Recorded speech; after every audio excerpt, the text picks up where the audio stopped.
नमस्कार दर्शक मित्रों, एस्ट्रो कॉर्नर चैनल से मैं हूं अश्विन रावल। आज हम कुंडली मैचिंग के बारे में कुछ अपने अनुभव के हिसाब से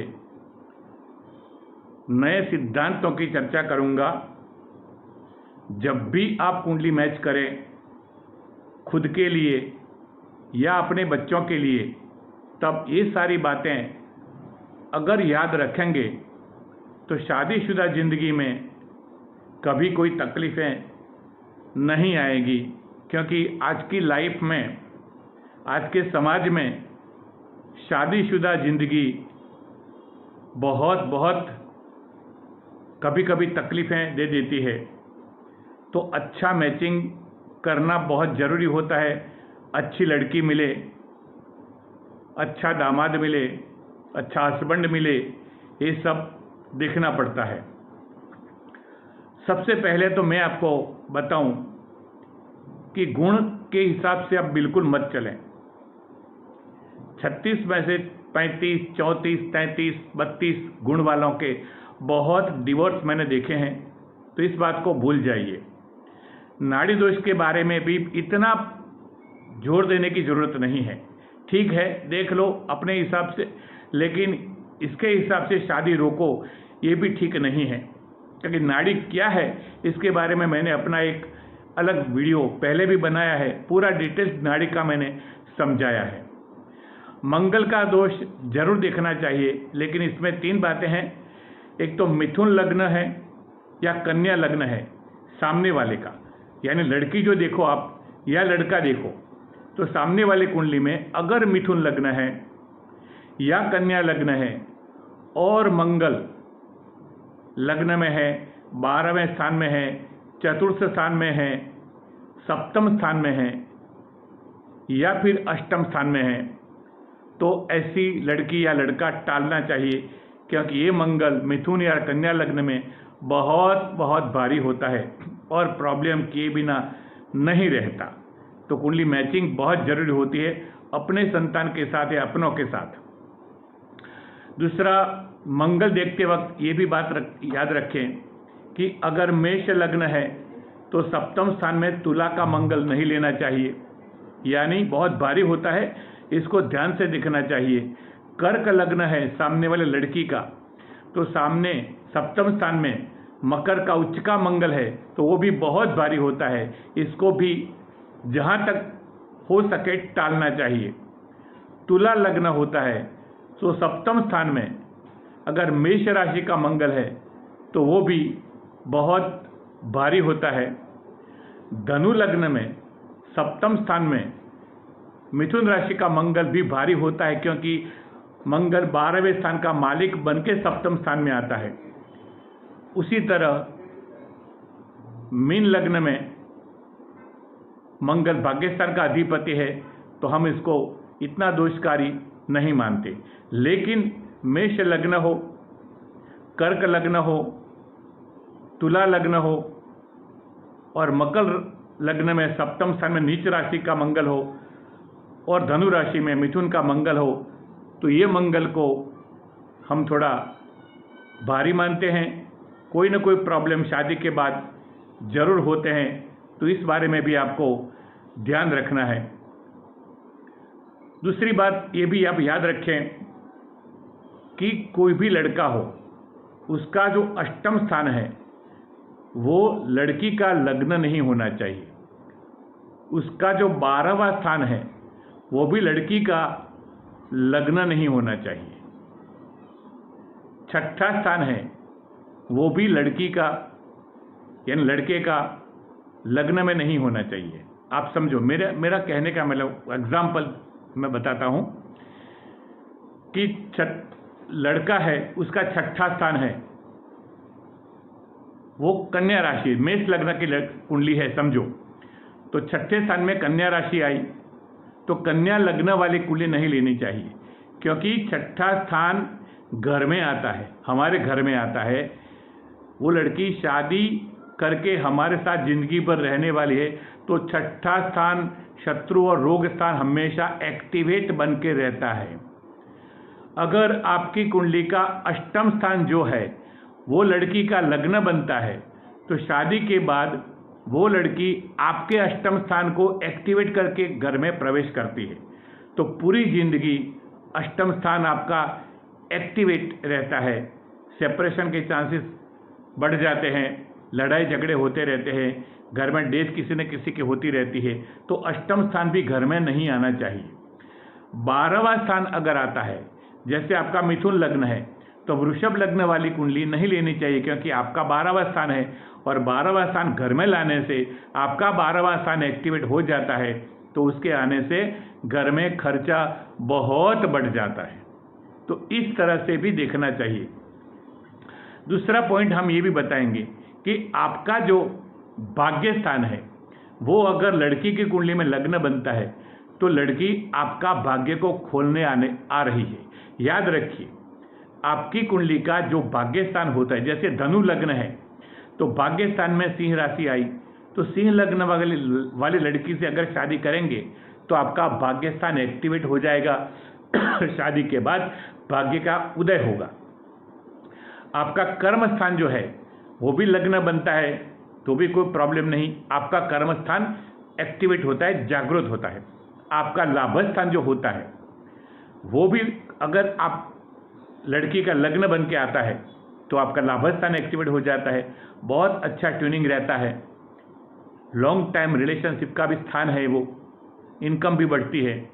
आपका धनु स्थान सेकंड हाउस, वो अगर लड़की का लग्न है, जैसे आपका धन लग्न है तो मकर लग्न में शादी करनी चाहिए, क्योंकि आपका मकर राशि आपके धन स्थान में है। तो मकर राशि धन स्थान में होने से वो लड़की आने से आपका धन स्थान एक्टिवेट हो जाता है, इनकम स्थान, फाइनेंस का स्थान एक्टिवेट होता है।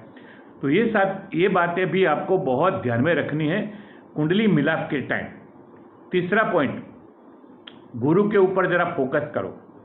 लड़की का गुरु कहाँ बैठा है वो देखो, कौन सी राशि में बैठा, स्थान को छोड़ दो, कौन सी राशि में बैठा है वो देखो लड़की का। मान लो कि आपका मकर लग्न है तो भाग्य स्थान में आपको कन्या राशि आती है, तो कन्या का गुरु आएगा, लड़की का कन्या का गुरु है तो शादी करने के बाद उसका गुरु आपके भाग्य स्थान में बैठ जाएगा और आपका भाग्य का प्रगति करेगा, उन्नति करेगा, बहुत बहुत ब्लेसिंग्स देगा, क्योंकि आप लग्न को देखता है गुरु। अगर लड़की का गुरु आपके 10th हाउस में सेट होता है, मान लो कि आपका कुंभ लग्न है तो 10th हाउस में 10वें स्थान में वृश्चिक राशि आती है, तो वृश्चिक का गुरु लेते हैं तो वो गुरु आपके 10th हाउस में अपने आप सेट होता है, तो उसकी दृष्टि आपके धन स्थान के ऊपर पड़ती है, मीन राशि के ऊपर। तो उसके आने से शादी के बाद तुरंत भाग्य का उदय होता है, क्या गुरु धन राशि को अपने घर को देखता है, मीन राशि में, धन स्थान में। तो ऐसे ही आपका जो लाभ स्थान होता है उसमें जो राशि होती है उसी राशि का गुरु होता है लड़की की कुंडली में, तो उसके साथ अवश्य शादी करना चाहिए, क्योंकि उसका गुरु आपके लाभ स्थान में बैठता है, पूरी जिंदगी आपको लाभ देता रहता है। इतना ही नहीं, सप्तम स्थान को भी देखता है, तो शादीशुदा जिंदगी को भी प्रोटेक्ट करता रहता है। तो दोस्तों, ये बातें बहुत कभी कहीं शास्त्रों में नहीं लिखी है, प्रैक्टिस के हिसाब से, अपने अनुभव के हिसाब से बता रहा हूँ कि आपके भाग्य स्थान में जो राशि है उसी राशि का गुरु हो, आपके कर्म स्थान में जो राशि है उसी राशि का गुरु हो, आपके लाभ स्थान में जो राशि है उसी राशि का गुरु हो, या आपके धन स्थान में जो राशि है, सेकंड हाउस में जो राशि है उसी राशि का गुरु हो, तो उसको फर्स्ट प्रेफरेंस दो। और वो लड़की आने के बाद, शादी के बाद सही मायने में आपका भाग्य का उदय होगा, फाइनेंस में बहुत इनकम बढ़ जाएगी और उसके पांव आपके लिए सच में लक्ष्मी के पांव होंगे। तो ये कुछ बातें ऐसी है जो शास्त्रों में नहीं लिखी है, लेकिन अनुभव से मैं आपको ये बता रहा हूँ। मंगल के बारे में हमने बहुत डिटेल्स में चर्चा की, नाड़ी को तो हमको गिनना ही नहीं है, मंगल को कहाँ देखना है वो भी हमने बता दिया। दूसरी बात कि आपका सूर्य जिस राशि में है आपका चंद्र जिस राशि में है और आपका शुक्र जिस राशि में है, उसी राशि में अगर सामने वाली का, लड़की का राहु या केतु है, फिर से रिपीट करता हूँ, आपका सूर्य जिस राशि में है, आपका चंद्र जिस राशि में है, आपका शुक्र जिस राशि में है, उसी राशि में लड़की का राहु या केतु हो, तो उसको भी फर्स्ट प्रेफरेंस आप दे सकते हो, क्योंकि इसका मतलब ये हुआ कि पिछले कुछ जन्मों में ये लड़की आपके लाइफ में थी, यानी पूर्व जन्मों का ऋणानुबंध होता है उसके साथ। सूर्य, चंद्र और शुक्र के साथ सामने वाले का राहु या केतु का कनेक्शन होता है, तो इसका मतलब ये होता है कि पिछले कोई न कोई जन्म में उसका साथ आपके साथ था, तो कोई न कोई ऋणानुबंध उसके साथ आपका जुड़ा हुआ है, तो आप अवश्य शादी कर सकते हैं।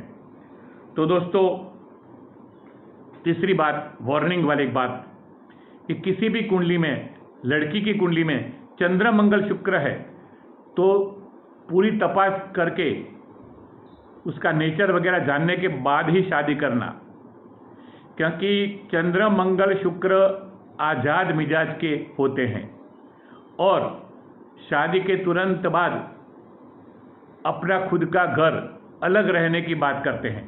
चंद्र मंगल शुक्र का कनेक्शन अगर होता है लड़की की कुंडली में, तो स्वतंत्र मिजाज की होती है।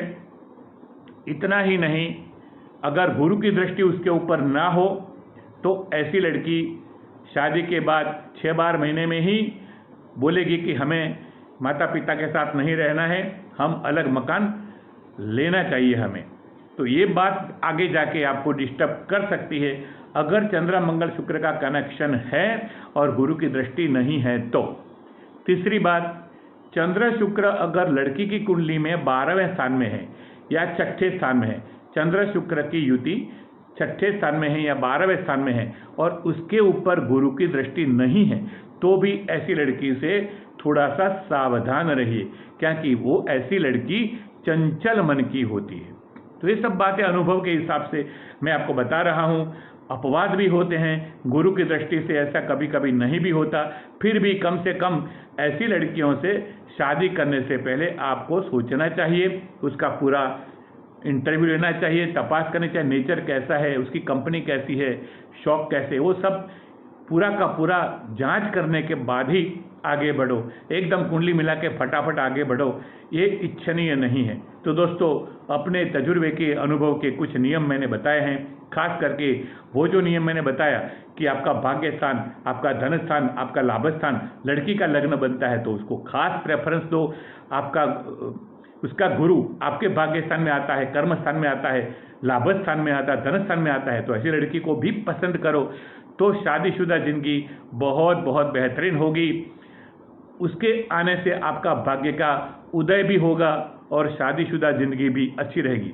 एक बात और लास्ट में बताता हूँ, चंद्र गुरु का कनेक्शन हो या चंद्र शनि का कनेक्शन हो, लड़की की कुंडली में चंद्र शनि का कनेक्शन हो, चंद्र शनि साथ बैठे हो या चंद्र गुरु साथ बैठे हो या आमने सामने बैठे हो, तो ऐसी लड़की को फर्स्ट प्रेफरेंस दो। बहुत अच्छी लड़की साबित हो, घर में आने के बाद पूरे परिवार की इज्जत करेगी, केयर करेगी, सेवा करेगी, आपका भी ध्यान रखेगी, संस्कारी होगी। चंद्र गुरु का कनेक्शन एक ब्लेसिंग्स होता है, चंद्र शनि का कनेक्शन डेडिकेशन देता है। तो चंद्र शनि का कनेक्शन लो या चंद्र गुरु का कनेक्शन लो, तो ऐसी लड़की से शादी करने से आपकी ज़िंदगी बहुत खुशनुमा हो जाएगी। स्वर्ग का अनुभव आप करोगे, शादी के बाद आपको गर्व होगा। बस आज इतना ही दोस्तों, कुंडली मैचिंग में ये सब बातें खास ध्यान रखो और हमारे वीडियो को लाइक करो, शेयर करो, सब्सक्राइब करो और अपने दोस्तों तक पहुंचाते रहो, क्योंकि ये सब अनुभव का जो ज्ञान है वो सब की और सबको पहुंचे। बस आज इतना ही। नमस्कार।